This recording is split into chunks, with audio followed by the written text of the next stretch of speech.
Hey guys, Greg from FactionFab.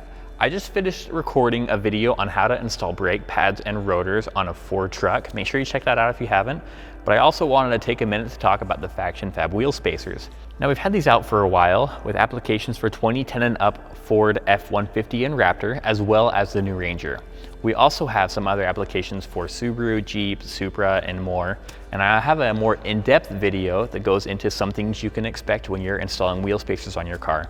But I did want to make a quick video installing this 1.5-inch spacer on our Raptor that we're working on, just so you can see what difference it's going to make in a stock wheel. So just for a quick run through, these are going to be application specific. So the bore here is going to match the stock hub, and you're going to have specific bolt patterns for your wheels. So make sure you get the right ones.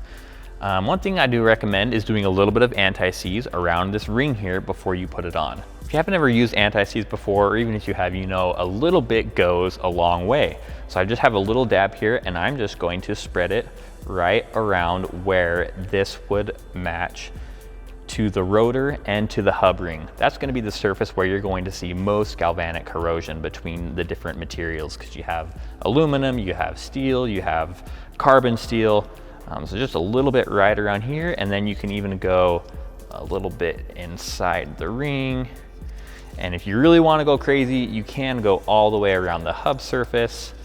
This isn't absolutely necessary, but if you drive your truck pretty hard or in salt or snow, it's not a bad idea. So we have some anti-seize on there. Now we will just go ahead and put it on. So I'm gonna start threading these lug nuts on here. One thing to note is that this bore opening here is a little bit small, but what that means is you'll want to make sure you have a thin wall socket. For the Ford, you're gonna need a 21mm. For other applications, you may need a different size, but a thin wall is definitely a good thing to have on hand. All right, so these are all hand tightened now. The problem we're gonna run into is if you try to torque these down, all it's gonna do is it's gonna spin the hub. There's a couple different solutions on how you can handle this. The first is to have a friend sit in the truck and have him mash down on the brake pedal.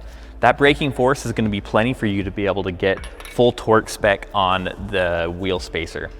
The other option, what I like to do is if you're by yourself, just take a small stubby screwdriver. If it has a plastic end, it's gonna help you that much more, and just stick it here in the vanes of the brake rotor. Then, when you go to turn it, this will act as a lock against the brake caliper, and you'll be able to get that torque as well. And another option, which I find the hardest, but it's still definitely a way you can do it, go ahead and thread 2 lug nuts onto the spacer, and then you're gonna take a long pry bar and you're going to brace it between the 2 lug nuts. Then you go ahead and you put your wrench in and you can tighten it. Now I'm gonna be using the method with the screwdriver. I think it's the easiest.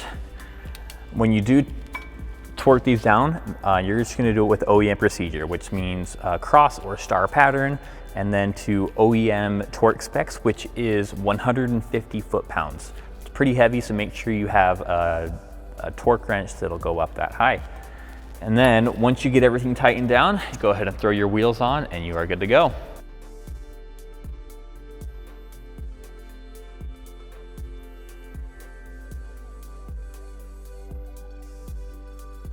And as usual, thanks for checking out the video. If you have any questions, make sure you hit us up. You can do it here on YouTube, or we have Facebook, Instagram. Our email address is sales@factionfab.com. If you have any questions about the product, if you have anything you want us to highlight in one of our videos, we would love to hear from you. If you hit us up, it's more than likely me or like one other guy, and we really do welcome any feedback. Like and subscribe if you want to see more content, and we will talk to you next time.